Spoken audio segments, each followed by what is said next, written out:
다윗의 아들 예루살렘 왕 전도자의 말씀이라. 전도자가 이르되 헛되고 헛되며 헛되고 헛되니 모든 것이 헛되도다. 헛되다라고 하는 중심 주제를 가지고 인생을 자세히 분명하게 설명해 가고 있는 것입니다. 허무한 인생을 다양한 모습과 다양한 시각으로 하나님의 백성들에게 분명한 교훈을 전해주고 있는 것이죠.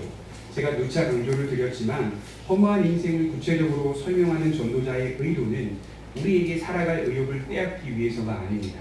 만약 여러분 전도서의 말씀을 읽으면서요, 다 모든 게 허무하니까 살아갈 의욕들이 상실된다 라고 생각하면 반쯤밖에 오지 못한 겁니다. 살아갈 의욕들을 빼앗아 버리기 위해서 전도서를 기록한 것이 아니겠죠. 그 의욕들이 상실된다면 지금 우리는 전도서를 잘못 보고 있는 겁니다. 정직하게 우리 인생을 들여다보자, 이 얘기예요. 정직하게 우리 인생의 밑바닥을 들여다보고 그 밑바닥에서부터 출발해보자. 그리하여 인간에게 최선의 삶이 무엇인지, 무엇을 낙으로 삼고 살아야 하는지를 설명하기 위해 전도서를 기록하고 있는 것이죠.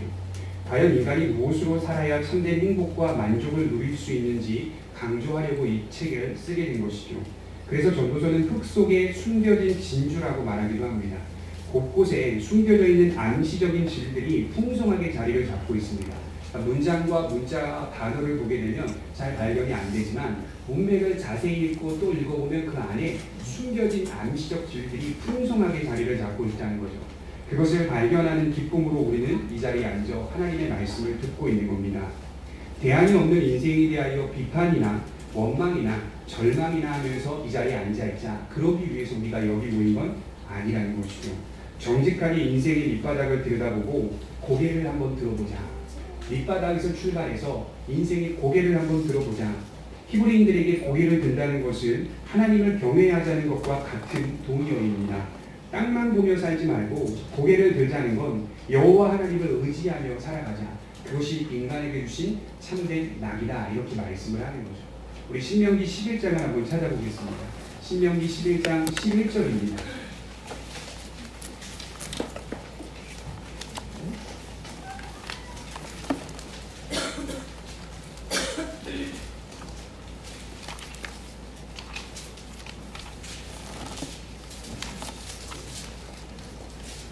신명기 11장 11절에서 14절까지 말씀을 제가 한번 읽어드리도록 하겠습니다. 너희가 건너가서 차지할 땅은 산과 골짜기가 있어서 하늘에서 내리는 비를 흡수하는 땅이요 내 하나님 여호와께서 돌보아 주시는 땅이라. 연초부터 연말까지 내 하나님 여호와의 눈이 항상 그 위에 있느니라. 내가 오늘 너희에게 명하는 내 명령을 너희가 만일 순종하고 너희 하나님 여호와를 사랑하여 마음을 다하고 뜻을 다하고 섬기면 여호와께서 너희의 땅에 이른비와 늦은 비를 적당한 때에 내리시니 너희가 곡식과 포도주와 기름을 얻을 것이요. 여러분, 어느 땅을 소개하고 있는 것이죠? 모세가 이스라엘 백성들을 모아놓고 장차 이스라엘 백성들이 건너갈 땅을 소개하고 있죠. 그 땅이 어떤 땅입니까? 한마디로 표현하자면 약속의 땅이요, 또다시 표현하자면 적과 꿀이 흐르는 땅이다. 하나님께서 이스라엘 백성들에게 오래전부터 얘기하시고 약속된 땅입니다. 문제는 뭐냐면요, 땅 자체, 토양 자체는 좋은 땅이긴 한데요, 문제가 하나 있었어요. 물이 없다는 거예요. 우리는 늘 약속의 땅, 가나안 땅, 적과 꿀이 흐르는 땅, 포도가 자랄만한 어떤 열매가 있는 땅, 그렇게 생각하기 쉽지만 사실 그 땅에는 물이 존재하지 않고 물을 댈 수도 있는 형편이 아닙니다. 왜냐하면 지대가 높기 때문에 물을 가두거나 댈 수도 없고 수로를 만들 수 있는 형편도 아닙니다. 제가 성경 지도를 구글어스 같은 것을 통해서 이렇게 찾아보고 여러 가지 측면으로 지도를 자세히 연구해 보았더니 가나안 땅 지역은, 그 지경은 너무 지대가 높고요, 불안전하기 때문에요, 양쪽에 골짜기 있고 산이 둘러치고 있고 그렇기 때문에 하나님이 보시기에는 약속의 땅이고 적과 꿀이 흐르는 땅이지만 세상 사람들이 볼 때에는 인간이 살만한 땅이 아니었어요. 우리들은 그게 좋은 땅이라고 생각하지만 사실 물이 없다는 건 인간이 살만한 땅이 아니었다는 거예요. 더 좋은 땅이 어디 있을까요? 애굽이에요. 그들이 나온 땅 애굽이 사실은 가나안 땅이에요. 사실은 그 땅이 약속의 땅이에요. 왜 그럴까요? 애굽은요, 지대도 낮고 그 옆에 뭘 끼고 있죠? 강을 끼고 있습니다. 어느 강이죠? 나일강. 지금도 존재하는 나일강을 끼고 있습니다. 언제든지 물을 받아서 곡식을 풍성하게 소출할 수 있고 짐승들을 키울 수 있고요, 먹을 물도 공급할 수 있는 땅이었습니다. 아무리 토양이 좋고 아무리 그 땅에 여러 가지 열매들이 난다 하여도 그 땅에 물이 없다면 그게 과연 젖과 꿀이 흐르는 땅이겠습니까? 약속의 땅이겠습니까? 땅이 좋아봤자 물이 없으면 땅은 아무것도 아닙니다. 특별히 우리 몸에 물이 70% 이상을 차지하고 있는데 몸의 유지만이 아니라 가축, 곡식, 여러 가지 식물들 생명과 물은 항상 직결되어 있어요. 어쩌면 세상의 눈으로 볼 때에는 거기는 약속의 땅도 아니고 젖과 꿀이 흐르는 땅도 아닙니다. 그럼에도 하나님은 그곳에 들어가라. 물을 받을 수도 없고 댈 수도 없고 수로도 만들 수 없는 그 땅에 들어가라. 이렇게 말씀을 하셨습니다. 물이 없는 가나안 땅이 약속의 땅이다. 물이 있는 애굽 땅이 약속의 땅이다. 이렇게 말해줘야 맞는데 상식적으로 그게 맞는데 물이 없는 저 땅이 건너갈 그 땅이 가나안 땅이다. 이렇게 말씀을 하고 있는 것이죠. 그럼 물을 누가 준비하시겠다고 하시는 겁니까? 가장 중요한 물은 하나님이 준비하시겠다. 그 표현을 어떻게 쓰고 있냐면 이른 비와 늦은 비를 보내시겠다. 연초부터 연말까지 하나님의 눈이 그 땅을 바라보고 있을 터이니 너희는 주의 말씀을 들으라. 그 말씀을 청종하고 순종할 때에 하나님이 이른 비와 늦은 비를 보내시겠다. 여러분 지금도 팔레스타인 이스라엘 땅에 가보면 농사짓는 유대인들이요 가끔 농사짓다가 하늘을 한 번씩 쳐다봅니다. 왜 그런지 아십니까? 이른 비와 늦은 비에 대한 말씀 때문이에요. 신명기 11장 말씀을 마음에 새기고 있기 때문에 그들이 이 땅에서 농사를 짓고 소출을 풍성하게 거둔다 하여도 역시 인생을 살아가는 가장 핵심적인 생명과 같은 생명의 줄은 하나님께 있나이다. 고개를 듭니다. 하나님이 이른 비와 늦은 비를 적당하게 내려주지 아니하시면 우리는 살아갈 수 없습니다. 라고 말하는 고백이 담긴 그들의 자세라고 볼 수 있는 것이죠. 하나님은 그렇게 이스라엘 백성들에게 무엇을 요구했냐면 땅만 바라보며 살지 말아라. 이렇게 요구하신 거예요. 고개를 들어 하나님을 의지하고 하나님을 바라볼 때 하나님이 때마다 시마다 부으시는 이른 비와 늦은 비가 존재한다는 것을 깨닫게 해주시는 것이죠. 저는 이 말씀을 보면서 신자의 인생은 이와 같다고 봅니다. 결국 우리 인생은 하나님이 나일강 옆에 있는 애굽 땅으로 인도하지 않습니다. 그 풍성하고 부여롭고 존귀한 땅으로 인도하지 않습니다. 그렇게 인도하면 우리가 자연스럽게 무슨 고백을 할까요? 여기 강이 있었고 내가 노력했고 내가 부지런히 살아서 내가 가진 어떤 자원과 수단을 통해 이만큼 성장했다. 이런 고백 다 나올 거 아닙니까? 여러분들 다, 저와 여러분들 다 뭔가를 이루면 지금은 이루지 못했을 때는 겸손한 마음으로 하나님께 구하지만 이루고 나서는 그것이 우리가 이룬 것이라고 착각할 때가 많다는 거죠. 하나님이 결코 하나님의 백성들을 그렇게 인도하시지 않더라고요. 가장 핵심적이고 가장 생명과 같은 가장 중요한 것은 하나님께 있다는 사실로 환경을 조성해 가는 거예요. 아무리 노력해도 아무리 애를 쓰고 재주를 부려도 그것은 내 손과 내 권한 밖에 있다는 사실을 먼저 알게 하시고 불가능함을 먼저 알게 하시고 그 불가능함을 누구로 채우라는 거죠? 하나님으로 채워라 라고 말씀하시는 것을 인생 가운데 경험하게 해주시는 거죠. 그래서 많은 신자들은 노력하고 애쓰고 수고하여 벌고 얻어내고 성취하며 달려왔지만 사실 간증들을 다 들여다보면 정직한 신자라는 그 입에서 하나같이 나오는 고백이 있는데 하나님의 은혜였습니다라는 고백입니다. 이게 추상명사가 아니에요. 추상적인 얘기가 아니고 그의 인생 속에 정말 작용하였던 함께 하셨던 동사하셨던 하나님을 경험했기 때문에 그 고백이 다 나오는 거예요. 가장 중요한 것은 내 인생을 붙들어 주셨던 건 재주나 노력이나 수고가 아니었다. 하나님이었다. 그것이 약속의 땅을 바라보며 사는 성도의 인생이라는 겁니다. 사실 전도서 1장부터 마지막까지 전도자가 말씀하고자 하는 교훈이 뭐냐면 고개를 들라는 거예요. 고개를 들라. 허무한 이 땅의 공예를 파묻혀 살지 말고 고개를 한번 들어봐서 허무하지 않은 미래와 허무하지 않은 하나님을 소망하며 살아가라. 그 이야기를 지금 솔로몬이 하고 있는 겁니다. 6절을 한번 보겠습니다. 6장 6절입니다. 그가 비록 천년의 갑절을 산다 할지라도 행복을 보지 못하면 마침내 다 한 곳으로 돌아가는 것뿐이 아니냐. 저는 1절부터 12절까지 중에서요 가장 핵심적인 포인트는 6절이라고 생각합니다. 오늘 본문 가운데 핵심적으로 전도자가 말하는 말씀은 6절에 다 담겨 있습니다. 부귀 영화를 소유했고 자녀도 많고 장수까지 한다 하여도 살아생전에 행복을 보지 못하면 토부라고 적혀있는데요. 행복이라는 말이죠. 또 다른 말로는 3절에 말하듯이 만족하지 못한다면 그는 그저 성경이 말씀하는 한 곳으로 돌아가는 사람일 뿐이다. 이렇게 얘기하는 거죠. 행복과 만족을 누리지 못한 사람이 가는 한 곳, 성경은 그것을 일반적으로는 무덤 또는 일반적으로는 사망이라고 말합니다. 또 다른 성경에서는 특수하게는 모든 사람이 가는 곳을 지옥이라고 말하기도 합니다. 죄로 하여금 우리에게 죽음이 들어오게 됐죠. 죽음은 모든 사람에게 일반적인 원칙을 제공했는데 죽음과 사망과 무덤이라는 원칙을 제공했습니다. 거기서 더 나아가 특수하게 지옥이라는 원칙도 제공되게 되는 것이죠. 성경은 거기서 머물러 있지 않고 우리가 가는 곳이 무덤과 사망으로만 끝나지 않고 죽음 너머에 하나님의 나라와 죽음의 나라가 있다는 사실을 강조하는 책입니다. 예수님께서도 이렇게 말씀하셨어요. 그들은 영벌에 의인들은 영생에 들어가리라. 마태복음 22장 13절에 인부의 사람들에게 말하되 그 손발을 묶어서 바깥 어두운 데 내던지라. 거기서 슬피 울며 이를 갈게 되리라. 주님도 영생과 영벌이 있다는 사실을 아주 분명하게 강조하셨습니다. 그렇게 인생 가운데 참된 행복과 만족을 발견하지 못한다면 우리 모두는 다 그저 한 곳으로 가는 사람들 뿐입니다.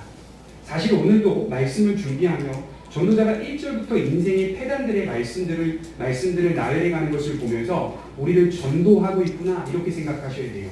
우리를 계속해서 전도하고 있구나. 여러분 구원이 왜 소중한지 아십니까? 천국이 왜 소중한지 아십니까?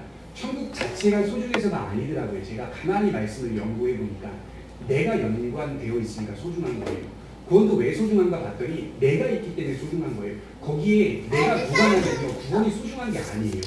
천국도 나라는 존재가 그 안에 들어가지 못하면 소중한 게 아닌 거예요. 항상 성도는 나라는 것과 구원과 나라는 것과 천국과 항상 연결되어 있기 때문에 모든 단어와 모든 가치들을 나와 연결되어 있고 나와 종속되어 있기 때문에 관계성을 찾는다 이 말이죠. 구원은 왜 소중한가? 우리와 연결되어 있기 때문입니다. 우리와 무관하지 않기 때문입니다. 그렇기 때문에 오늘도 전도자는 구원을 받으라. 하나님의 말씀을 듣고 하나님을 바라보며 하나님을 의지하며 살아가라. 이렇게 이야기하고 있는 것이죠. 1절을 보시면 내가 해 아래서 한 가지 불행한 일이 있는 것을 보았나니 이는 사람의 마음을 무겁게 하는 것이라. 어떤 사람은 그의 영혼이 바라는 모든 소원에 부족함이 없어 재물과 부여와 존귀를 하나님께 받았으나 하나님께서 그것을 누리도록 허락하지 아니하셨으므로 다른 사람이 누리나니 이것도 헛되어 악한 병이로다. 먼저 1절의 전도자는 살아보니까 불행한 일을 목격했다고 말합니다. 이것은 사람의 마음을 무겁게 하는 건데 어떤 사람이 그가 원하고 바라는 대로 많은 재물과 부여와 존귀를 소유하게 되었습니다. 이 세상적으로 볼 때에는 이런 사람은 나름대로 큰 부자요, 큰 성공을 이루었던 사람인 것이죠. 그런데 흥미로운 것은 그가 그것을 누리지 못하고 손 하나 까딱하지 않았던 다른 사람이 누리고 있었다. 그걸 목격한 거예요. 내가 그렇게 장도자지 않고 노력하여 열심히 벌었고 성취했는데 알고 보았더니 나는 누리지 못하고 손 하나 까딱하지 않았던 누군가가 그것을 가로채고 있더라. 추측하건대 갑작스러운 질병 때문일 수도 있고 가정 불화일 수도 있고 막을 수 없는 사고와 재난 때문일 수도 있습니다. 이 모든 것들을 종합하여 정작 본인은 누리지 못하고 다른 사람이 누리게 되는 상황들이 인생 속에 매번 발생한다는 겁니다. 여러분 이런 말이 있죠. 속된 말로 버는 사람 따로 있고 쓰는 사람 따로 있다. 이게요 명언인 거죠. 세상을 살아가면 명언이 역사 속에 반복되는 명언이에요. 어느 특정한 순간에만 있는 게 아니라 인간이 이 땅에 발을 딛고 살아가는 모든 역사에 항상 버는 사람이 따로 있고 쓰는 사람이 따로 있습니다. 죄송합니다. 다 보는 사람인 것 같아서 죄송합니다. 네, 쓰는 사람이 따로 있습니다. 안타깝죠. 근데 그게 잘잘못을 떠나서요. 그렇다는 거예요. 세상 구조가 버는 사람 따로 있고 쓰는 사람 따로 있다는 거예요. 뼈 빠지게 고생하며 일하는 사람, 흥청망청 먹고 노는 사람 따로 있는 겁니다. 온갖 계획과 재주, 노력과 가진 것을 다 투자하여 이루어 놓았는데 엉뚱한 인간이 나타나서 가로채는 거죠. 이런 일들은 잘잘못을 떠나서 개인의 사소한 일부터 시작해서 나라의 경영이나 통치권에 있어서도 마찬가지입니다. 어떤 지도자가 세워졌어요. 본인이 한 게 없는데 그 사람 세워져서 큰 상을 받는 거예요. 알고 봤더니 자세히 그 사람을 깊이 살펴보았더니 그 이전의 지도자들이 이미 다 업적을 공을 세워놓은 건데 지도자가 바뀌면서 그 사람이 대단한 업적의 인물로 등장하게 되었다는 거죠. 너무 모순적이죠. 그럼에도 이런 일들은 잘잘못의 일이 아니라 그렇게 세상이 돌아가더라 이렇게 얘기를 하는 거예요. 이것을 보았던 전도자는 마음이 무겁다 이렇게 말해요. 이건 재앙이다.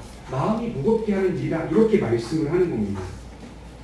이런 현실 앞에서 성도가 가져야 할 자세와 태도가 있다면 비록 우리가 사는 세상이 그런 현실로 나타난다 하여도 내가 그것을 누리지 못하고 내가 그것을 사용하지 못한다 하여도 나의 수고한 것을 가지고 선을 이루시는 하나님을 바라보는 겁니다.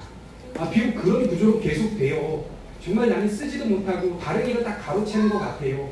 그래도 믿음 안에 살면서 내가 벌었고 내가 성취했고 내가 얻었던 모든 것들이 사용된다 하더라도 내 믿음 안에서 주어진 것이기 때문에 하나님은 그것을 통하여 선을 이루신다. 그래서 나의 수고는 결코 헛되지 않다라는 믿음을 가져야 하는 것입니다.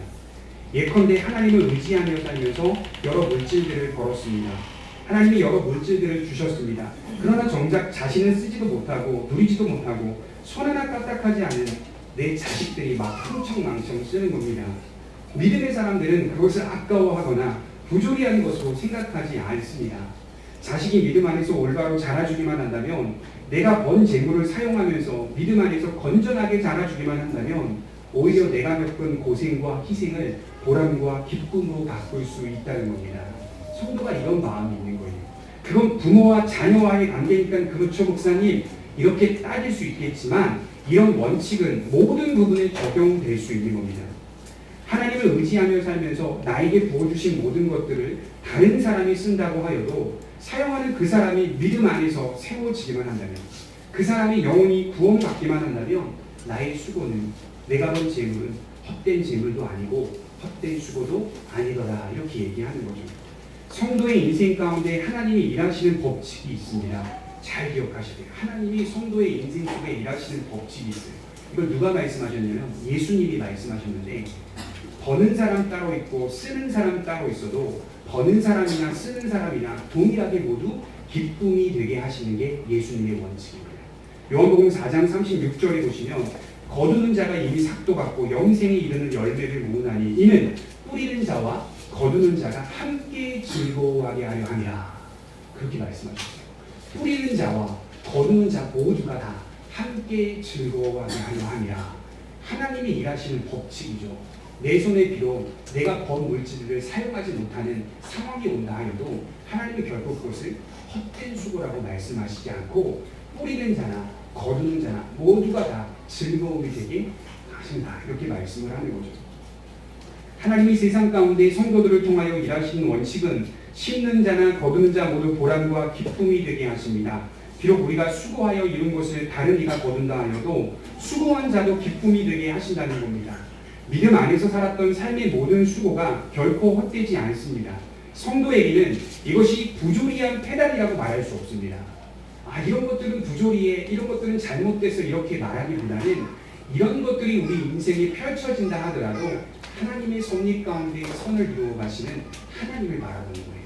내가 본래 재물을 바라봤는가? 내가 본래 명예를 바라보며 살았는가? 그게 아니지 않는가? 내게 비록 명예와 부와 권력이 주어진다 하더라도 그건 여전히 내가 바라보고 기댈 대상은 아니라는 거예요. 그렇기 때문에 그것이 다른 사람의 손에 들어가 다른 사람이 사용된다면, 그 사람이 그렇게 하여 유익하기만 한다면, 하나님 앞에 돌아오고 하나님 앞에 바로 서기만 한다면 나는 그것으로 감사하고 만족할 수 있다, 보람과 기쁨으로 여길 수 있다, 이렇게 말씀을 하는 것이죠. 이거 해서 뭐하나, 나는 쓰지도 못하는데, 그렇게 생각하지 마시고 하나님을 의지하며 살았던 나의 모든 수고들을 하나님이 결코 헛되게 하지 않으신다라는 사실을 기억하시기 바랍니다. 갈라디아서 6장 9절에 우리가 선을 행하되 낙심하지 말지니 포기하지 아니하면 때가 이르되 거두리라. 성도의 수고는요, 성도가 손을 대는 것, 노력하는 건요, 결코 헛되지 않는다는 말씀을 제가 드리는데, 여기서 헛되지 않다라는 말씀의 중요한 포인트는 뭐냐면 때가 이르되 거둔다는 거예요. 안 거두지 않아요. 거두어요. 여러분들이 수고하고 노력하고 애썼던 모든 믿음 안의 삶의 모든 것들은요, 거두게 되어 있어요. 하나님의 약속이거든요. 그러나 그 거두는 때와 시점을 우리가 알 수 없어요. 그러니 로마서 8장 28절에 모든 것이 합력하여 선을 이루느니라. 누구의 손에서 이룬다는 거죠? 내 뜻과 내 생각과 내 결정에서 선을 이룬다는 게 아니라 하나님의 뜻 안에서, 하나님의 뜻 안에서 선을 이루느니라, 이렇게 약속을 하고 있는 거 아니겠습니까? 오늘 3절 말씀을 잠시 보겠습니다. 사람이 비록 100명의 자녀를 낳고 또 장수하여 사는 날이 많을지라도 그의 영혼은 그러한 행복으로 만족하지 못하고 또 그가 안장되지 못하면 나는 이르기를 낙태된 자가 그보다는 낫다 하나니 낙태된 자는 헛되이 왔다가 어두운 중에 가매 그 이름이 어둠에 덮이니 햇빛도 보지 못하고 또 그것을 알지도 못하나 이가 그보다 더 평안함이라. 자녀의 복이 있습니다. 100명의 자녀를 낳았습니다. 또 이 사람이 그렇게 낳았음에도 불구하고 무병장수하여 오래 살았습니다. 누가 봐도 행복이 가까운 사람입니다. 이 사람 세상적으로 볼 때 성공한 사람 맞아요. 행복한 사람 맞습니다. 그러나 그에게 행복과 만족이 들어서지 않는다는 거예요. 분명히 세상적인 판단과 기준으로 볼 때에는 여러분 자녀도 많아요. 자녀들이 또 화목해요. 그리고 부귀영화를 누리고 있어요. 또 건강해요. 아픈 데도 없어요. 그러면 분명히 행복하고 만족해야 맞잖아요. 토부와 사베아가 그 마음속에 들어가 있어야 돼요. 행복과 만족이 들어가 있어야 맞는데 그것으로 인하여 행복을 누리지 못하고 있는 것을 발견하게 됐다는 것이죠. 그런 행복으로 만족하지 못하고 세상 사람들이 추구하는 그런 행복으로 만족할 수 없었다 이렇게 얘기하는 겁니다. 그렇게 하여 그 불안함과 두려움과 근심 속에 한평생 살다가 제대로 죽음을 맞이하지 못한다면 차라리 태어나지 않은 자가 훨씬 나을 수 있다 이렇게 말씀을 하는 겁니다.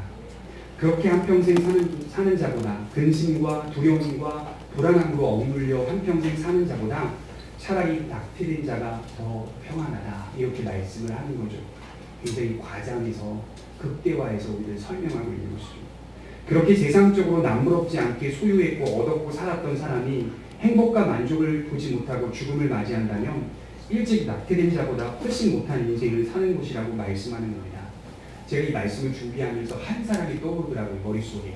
그 사람이 누구냐면 아합 왕이었습니다. 아합 왕.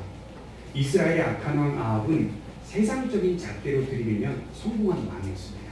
여러분 이 역사학자들은요 이스라엘의 역사를 연구할 때 가장 똑똑하고 명망이 높고 지혜롭고 총명한 왕은 아합이었다 이렇게 얘기해요. 우리 그렇게 들어본 적 없죠. 일반 세상 역사학자들은 최고의 리더십을 가졌던 사람이 아합이었다 이렇게 평가합니다. 왜 그런지 아세요? 아합이 북왕 이스라엘을 다스릴 때 가장 평화로웠습니다. 가장 안정적이었고 가장 번영했습니다. 많은 사람들이 경제적으로 정치적으로 안정을 누렸습니다. 그럼에도 불구하고 성경은 아합 왕을 타락한 왕이요 버림받은 왕이라고 표현하고 있죠. 그러나 세상적으로 보면요 통치를 아주 잘한 왕이었어요. 그 시대 때 이스라엘은 번성했고 안정적인 경제 상황이었고 건축 기술 또한 잘 발달됐습니다. 고고학자들은 아합이 지었던 성이 가장 튼튼했다 이렇게까지 평가하는 사람도 있었어요. 외교도 활발했습니다. 그는 70명의 아들을 두었고요. 이방 제사장의 딸 아주 예쁘고 세상적으로 보면 예쁘고 아름다운 이세벨과 결혼을 하게 됩니다. 세상 사람들의 눈에는 아주 부러운 왕이었어요. 그러나 성경은 타락한 왕이자 가장 하나님이 싫어하는 왕이라고 묘사하고 있습니다. 여러분 그의 아들 70명은 어떻게 죽었을까요? 모두 전장에서 죽임을 당합니다. 아합 자신도 전쟁에 참여했다가 죽임을 당합니다. 그리고 그의 아내는요 왕궁 그 자기의 방에서 창밖으로 내던짐을 당하여서 비참하게 죽습니다. 사람이 이 세상에서 재물과 부요와 존귀를 소유하고 육체적인 향락을 누린다 해도 그의 영혼이 비참한 자리로 떨어진다면 그는 차라리 태어나지 않은 것만 못하다고 말씀을 하는 겁니다. 예수님이요 자신이 당신님께서 팔려가실 때 자기의 수제자 가룟 유다에게 뭐라고 말씀하신지 아십니까? 나를 파는 자는 차라리 태어나지 않았으면 좋았을 뻔했다 이렇게 말씀하셨습니다. 인자는 제 길로 가거냐 나는 본래 십자가의 길로 가는데 나를 파는 자는 차라리 태어나지 않았으면 좋았을 뻔했다 안타까워하셨죠. 자신의 행복과 만족을 위하여 살았던 수고는 결국 헛되다는 사실을 말씀하고 있는 것이죠. 7절 말씀을 보겠습니다. 사람의 수고는 다 자기의 입을 위함이라 그 식욕은 채울 수 없느니라. 사람이 살아가는 모든 모습들을 목격해 보니 결국 사람들은 무엇을 위해 산다고 말합니까? 자기의 입을 위해 산다고 말합니다. 모두 다 살아가는 방식이요 자신을 위함이었더라. 그러나 문제는 자신의 입을 위해 살지만 그 식욕은 채워진다 채워지지 않는다 안 채워진다는 걸 경험하게 되는 거예요. 식욕이 계속 있어요. 자기의 입을 위해 살아요. 그래도 여전히 식욕은 채워지지 않는다는 거예요. 여러분 맛있는 음식 좋아하시죠? 그 음식 먹으러 여러 곳에 다니시기도 하셨죠? 그러나 중요한 것은 그거 먹어봐도요 식욕이 채워지면 더 이상 먹고 싶지 않잖아요. 제가 추어탕을 좋아하는데 추어탕 먹으러 한 3일 연속으로 간 적이 있는데 4일째 가니까 못 먹겠더라고요. 그래요 사람이. 정말 좋다 언제든지 먹을 수 있겠다 생각하고 그렇게 먹어도요 4일째랑 물려요. 한 끼 그거 먹는 게 아니에요. 식욕은요 채워진다 이 말이에요. 여기서 말하는 식욕이 채워지지 않는 것은 인간의 욕망을 말합니다. 죄의 욕망, 자기를 위함으로 살아가는 그 욕망은 결코 채워지지 않는다 이 말씀을 하고 있는 거죠. 법칙이 있습니다. 가득 차는 법이 없어요. 항상 가득 차는 법이. 하나님이 뭔가 축복을 주시고 은혜를 주시고 부어주셔도 이상하게 내 마음은 여전히 가득 차는 법이 없어요. 인간의 죄성이라는 거죠. 여러분 우리가 잘 아는 이솝우화 가운데 물고기를 물고 냇가를 건너는 개의 이야기를 보셨습니까? 제가 요새 이제 저희 아들에게 동화를 읽어주고 하다가 동화책을 읽다 보니까 성경과 아주 적용되는 게 너무 많은 거예요. 예어가. 물고기를 물고 냇가를 걷는 강아지, 아주 귀여운 강아지 이야기를 봤어요. 건너는 도중에 물에 비친 자신의 모습을 본 겁니다. 룰루랄라 한 마리 고기 잡고 지나가는데 개 강아지 한 마리 입에 물고 비슷하게 생긴 강아지가 물에 비치고 있는 거죠. 지나갈까 말까 하다가 그래도 두 마리 먹는 게 좀 낫겠구나 싶어서 인상도 쓰기도 하고 그 물고기를 노려보기도 하고 그래서 잡아먹으려고 하다가 입에 있는 물고기를 어떻게 하죠? 떨어뜨리죠. 그 이야기의 결론은 뭐냐면 그 한 마리의 물고기도 먹지 못하고 쓸쓸히 집으로 돌아가는 아주 불쌍한 강아지의 이야기로 마무리되고 있는 것이죠. 인간의 욕망을 아주 잘 말해주고 있는 이야기입니다. 누가복음 12장 16절을 한번 찾아보겠습니다. 누가복음 12장 16절입니다.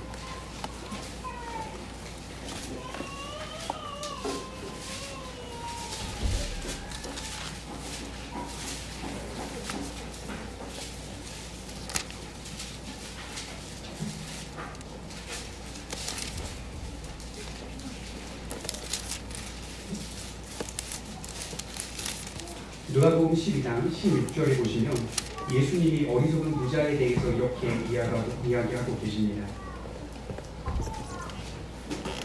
누가복음 12장 16절 또 비유로 그들에게 말하여 이르시되 한 부자가 그 밭에 소출이 풍성하매 심중에 생각하여 이르되 내가 곡식 쌓아둘 곳이 없으니 어찌할까 하고 또 이르되 내가 이렇게 하리라 내 곡간을 헐고 더 크게 지어서 내 모든 곡식과 물건을 거기 쌓아두리라 또 내가 내 영혼에게 이르되 영혼아 여러 해 물건을 많이 쌓아두었으니 평안히 쉬고 먹고 마시고 즐거워하자 하리라. 하나님이 이르시되 어리석은 자여 오늘 밤에 내 영혼을 도로 찾으리니 그러면 내 준비한 곳이 누구의 곳이 되겠느냐 하셨으니 자기를 위하여 재물을 쌓아두고 하나님께 대하여 보효하지 못한 자가 이와 같으니라. 여러분 이 이야기 어떻게 생각하십니까? 조금 부정적인 눈으로 바라보지 말고 긍정적으로 한번 바라봅시다. 이 부자가 어떤 사람이죠? 여기 이야기는 어리석은 부자에 관한 이야기인데요. 세상적인 눈을 들어서 바라보면 참 부지런한 부자입니다. 그렇지 않아요?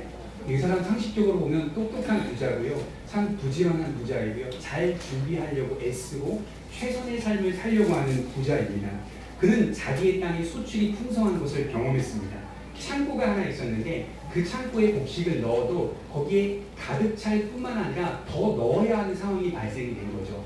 그가 신중히 생각합니다. 내 영혼아 이 창고 다 헐고 더 큰 창고를 만들어서 풍성한 이 곡식들을 다 채워넣자. 그리고 나서 여러 해 동안 평안한 마음을 먹고 마시고 즐기며 살아가자. 이렇게 생각을 하고 준비성 있게 계획을 한 겁니다. 여러분 이거는 세상적인 눈으로 볼 때는 칭찬받아 마땅한 부자의 모습입니다. 그러나 하나님께서 이 부자에게 뭐라고 말씀을 하냐면 미래를 위해 이렇게 쌓아놓고 준비한 모든 것들이 미래에 보장되어 그런 일들이 일어날 거라고 생각했지만 하나님은 당장 오늘 밤에 그의 영혼을 부르시는 것이죠. 내 영혼아 너의 영혼을 오늘 도로 찾겠다.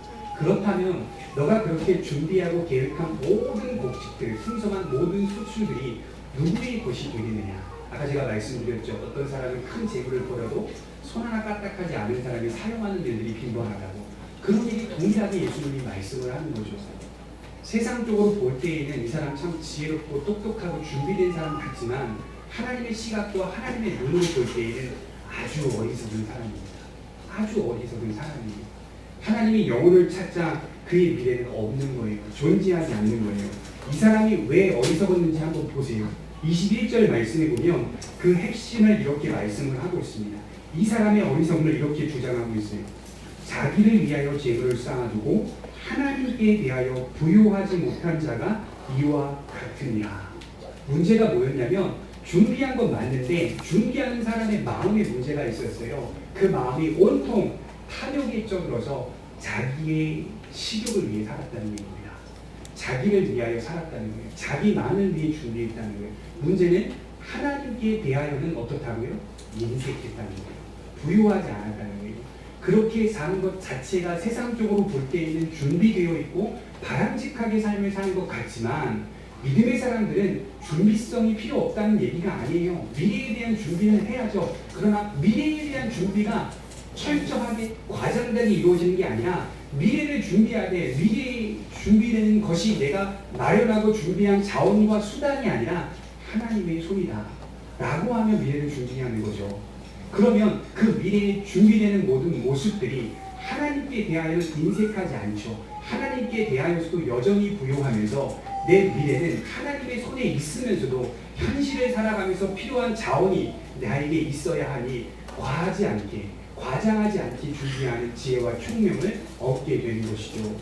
인간의 가장 문제점은 뭐냐면 하나님께 대하여 부요하지 못한 것에 문제가 있습니다. 여러분 믿음에 부요한 사람 되세요. 믿음에 부요한 사람이 돼야 물질과 명예와 권력이 주어져도 지배받지 않습니다.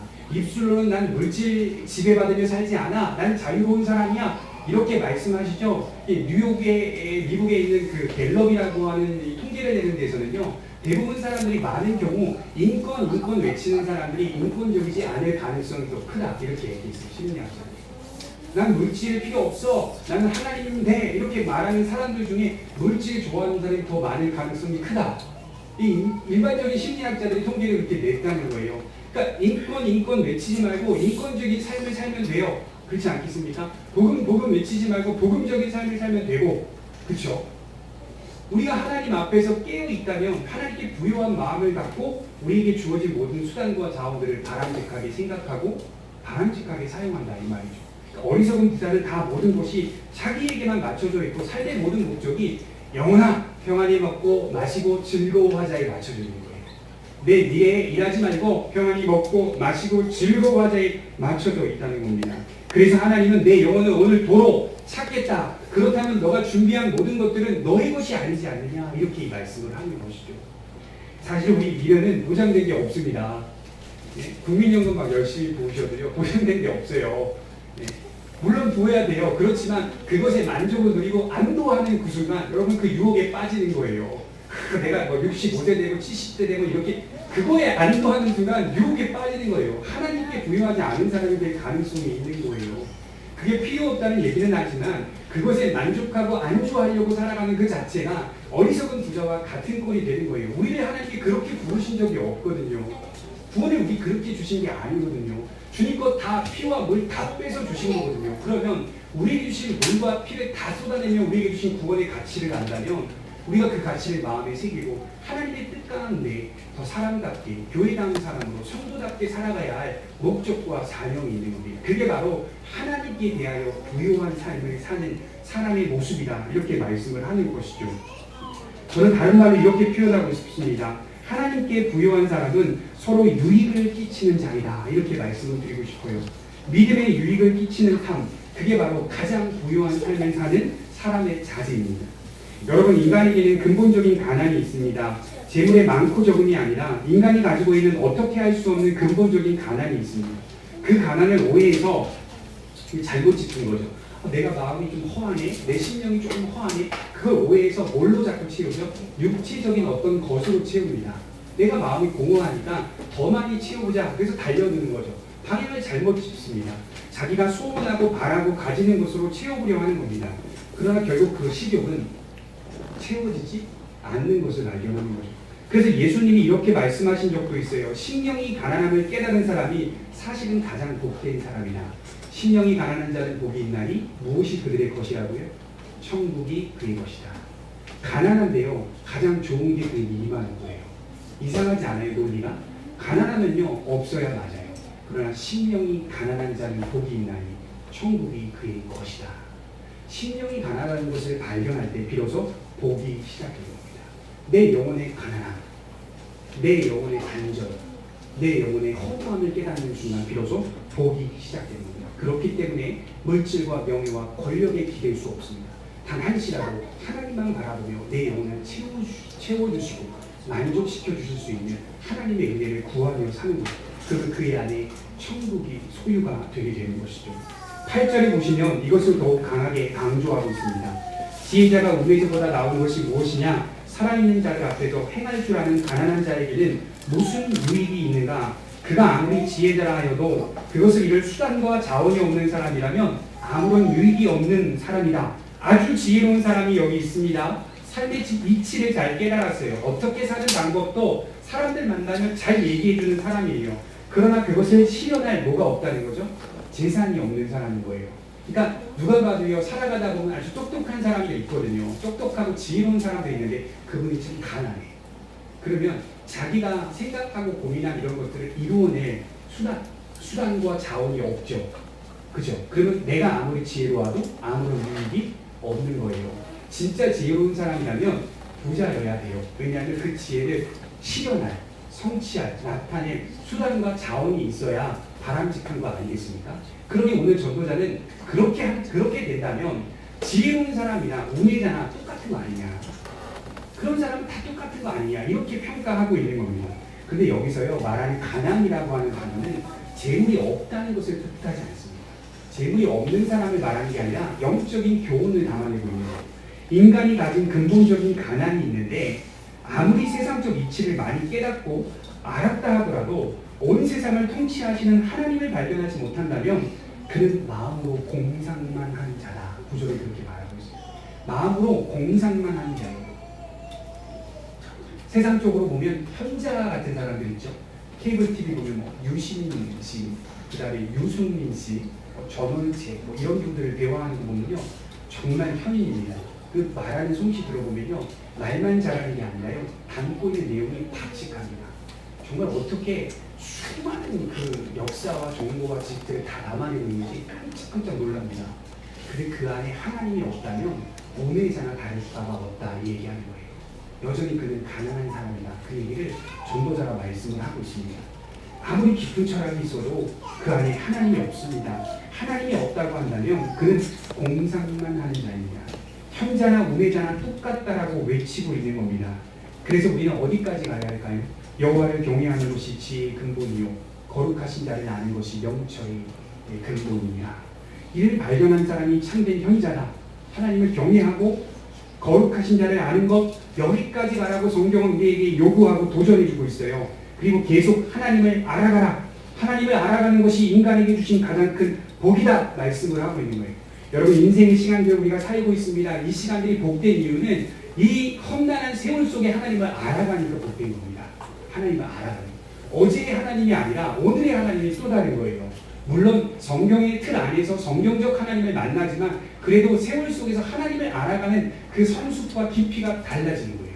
모든 시간들은 하나님을 알아가는 시간으로 우리에게 하나님이 허락해 놓아 주신 것이죠. 우리 베드로전서 2장 9절을 한번 보겠습니다. 베드로전서 2장 9절입니다.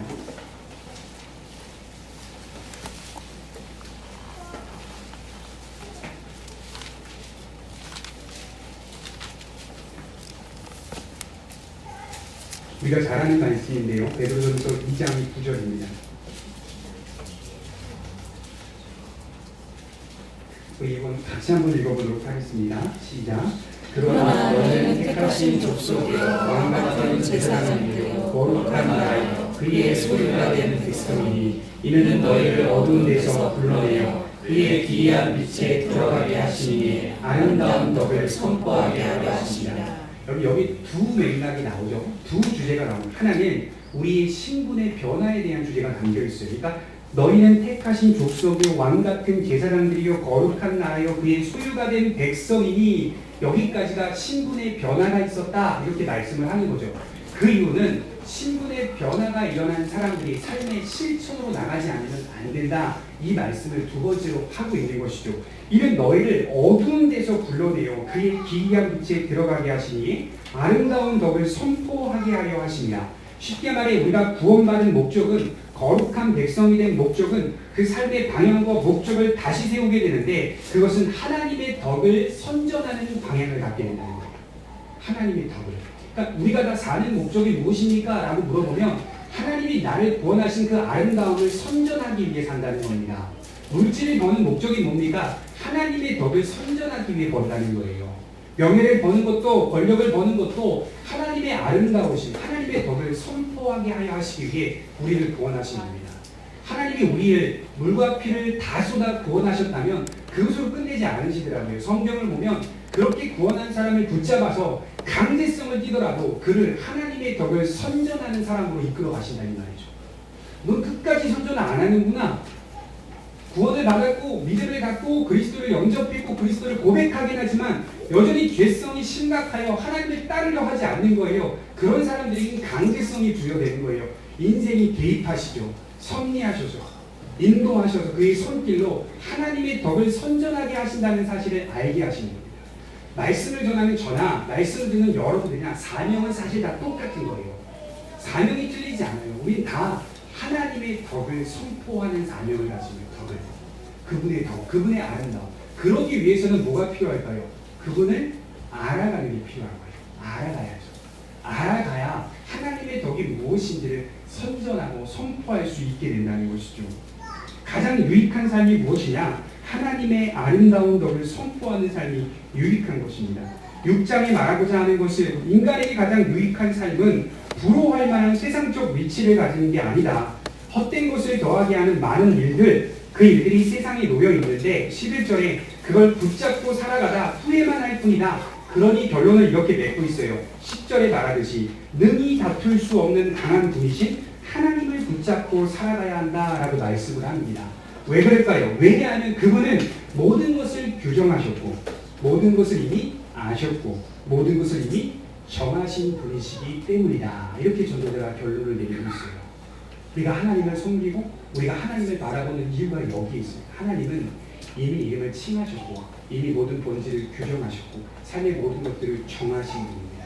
그분에게는 힘이 비슷하다면 왜 하나님 공평하지 못하십니까? 이 세상을 이렇게 만드셨습니까? 라고 따지기라도 할 텐데 힘이 비슷하지 않아요. 그분은 우리와 다툴 수 있는 자리가 아니에요. 그러니 우리가 할 수 있는 것은 그분을 경외하고 그분께 종속되어 그분을 의지하며 고개를 드는 것밖에는 할 수가 없는 겁니다. 그때 비로소 우리 인생이 하나님의 손안에 있다는 사실을 발견하게 되는 것이죠. 기도하도록 하겠습니다. 자비하신 하나님,